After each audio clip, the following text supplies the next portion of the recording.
So this is what he wanted. He gave me a picture. It's kind of like a burst fade, fringe, mullet style haircut. So it's all of that in one, guys. You know, that's the new thing that all these younger guys are getting. They're getting that fringe style where their hair is coming down over the face, almost touching the top of the eyes.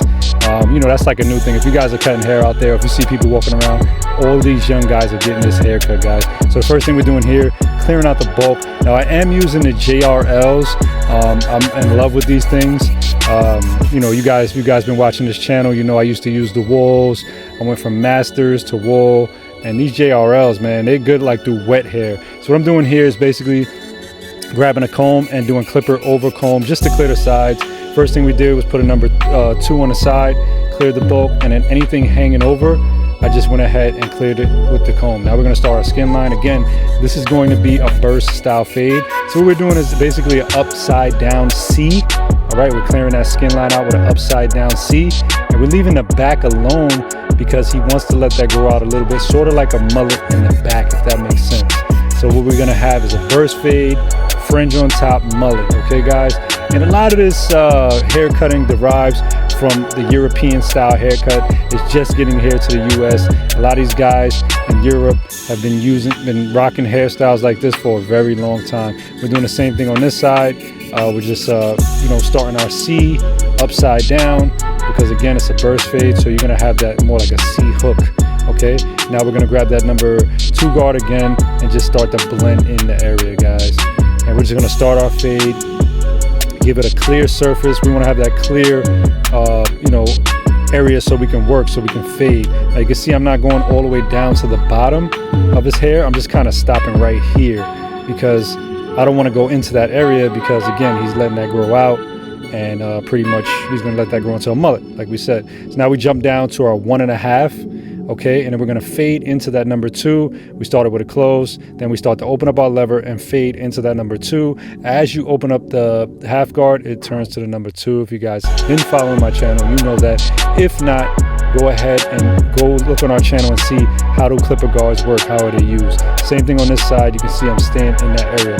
Now we went ahead, we grabbed our 1, and we're fading into that 1.5. We're working our way from the biggest guard to the smallest guard, fading our way down, guys, down. Down is the safest way.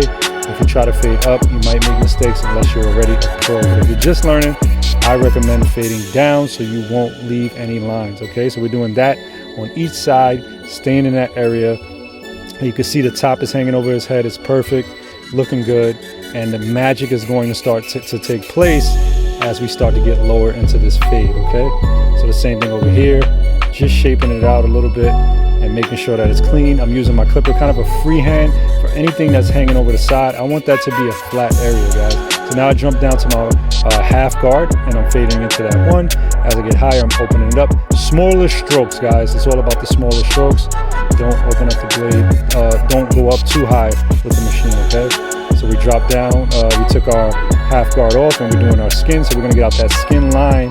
And this is where the magic takes place, guys. You can see, again, leaving that back area alone. And again, I'm gonna shape that up so it will look very clean. It's not gonna look bad at all. The magic always takes place when you put that shape up on there and really let it stand out, guys.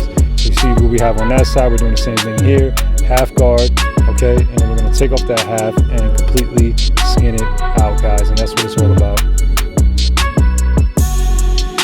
You can see that back area over there. Again, it looks kind of cheesy in the back right there. Now you can either choose, the customer can either choose to V it out, okay, if you're not letting it grow out mullet style, or they can just shape it like I'm doing right here. Just shaping it straight down. This way it looks good. Most people at this point would probably V it out like a V, okay, like a V, and it would make it look like a point in the back. Now that would be great for this haircut if he wasn't letting that part grow out like the top, okay? Same thing over here, just shaping it. Look how clean that looks, okay? And we're gonna put his head up and we're gonna make sure that we have the right, eye vision, guys. Don't let, pick your customer's head up. A lot of times nowadays people are looking at their phone, and we're gonna shape just this part. We're gonna leave the front alone. Again, fringe style haircut. That hair is coming over the head, but we want it to look good when he's just, with that side profile. Look at that side profile, guys, okay? You can see it's nice. You can see the fade really pop out. Once we do that, now we're gonna make it even pop even more with our shaver, completely skinning it out, guys. That looks beautiful, okay? We're gonna do the same thing. Look at that. We're gonna do the same thing on each side, shaping this area, letting that part grow out again. And again, in a few weeks, he's gonna look really good with that hair in the back as well. Same thing over here.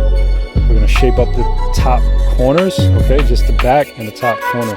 We're also gonna do the beard, guys, and we're gonna blend in this beard and make it look really good. We're gonna make that beard pop out with that haircut. So you gotta blend it into that fade, guys. That's what it's all about. So we're gonna go ahead, we're gonna use our shaver here, and we're gonna put his head back, and we're really gonna blend out that beard, guys. We have to blend that beard. Okay, so here we go. We started with number 1.5 on the beard all the way around, just making sure that it's even. We wanted to keep it dark. A 1.5 would keep it decently dark to where the hair is kind of laying down, and that's just a great, way he should lay it down, and it will look good. So now we started with our 1, and we're fading upward this time, guys. So as I'm going lower on that beard, I'm opening the lever, guys. So I'm fading backwards. Okay, if I was fading on the head, it would be the opposite way. Okay, so we got our 1 guard. The mustache couldn't fit the 1.5 on there, so we got to use an open 1. That's what I did there. So now we drop down with our machine, and the same thing. As we get lower, we open up the machine. As we get higher, we close it to take the skin off. You can see it's kind of like a reverse fade. So what is happening is you got the fade at the top and the fade at the bottom. So now we're going to line up his beard, and we're going to start at the jawline. As always, don't start at the top. The jawline is going to give you that structure of how you want the beard to be shaped. And we're going to go low over here. For a lot of you guys that always kill me on the other videos, why do you bring the chin line up so much? It's up to the customer, guys. In this particular case, he wanted his down towards the Adam's apple, and that's exactly what I did. I can give recommendations, or I can give the customer what they want. It's all about giving the customer what they want. And as a barber, you have to give them that vision, like, look, I think this will look better on you, but if that's what they want, that's what you give them. Same thing over there. You see I faded in that beard completely, started out on my jawline, and now I'm playing connect the dots. I'm just connecting one side to the other, and then we're really gonna get busy on this beard with that straight razor, guys. If you guys know, that detail does not come out unless you have that straight razor. We have the Easy Blade Shave Gel right here. You can grab that on our website, easybladeshavingproducts.com. That's easybladeshavingproducts.com. Go to our website, grab some shave gel. This is also our stone razor from our Easy Blade website. You can see this one is a stone handle. You go ahead, you stretch that skin, angle that blade, okay, at 30, and just shape up that beard, guys. You can see we lined it up pretty precise. We're gonna put some more shave gel on this side. Now that shave gel again is clear. You guys been cutting hair for a minute, you know. But Easy Blade is one of the first ones around, guys. And we're gonna do the same thing over here, shaping that up and hitting the corner of that head, which really makes that haircut pop out. Once you hit it with the straight razor, pull that hair out the way and continue to shape it up. Now another thing I like to do when I do the beard is after that, I wipe off the excess hair. After the excess hair is wiped off, I go over it dry. This way they can have that precise line. But when you go over it dry, guys, make sure that you're only going towards the area where the beard is located. Don't go at the top of the cheek, because then you're gonna burn. You see, I'm just staying right there on the beard, guys. So that's what you want, okay? Make sure that you go very precise. And this is pretty much what we have. If you guys do like this video, make sure that you like, comment, subscribe, guys. Drop a comment below. Let me know what you want to see next. Again, Jay here from easybladeshavingproducts.com. Go to our website, check out our products. I'll talk to you soon.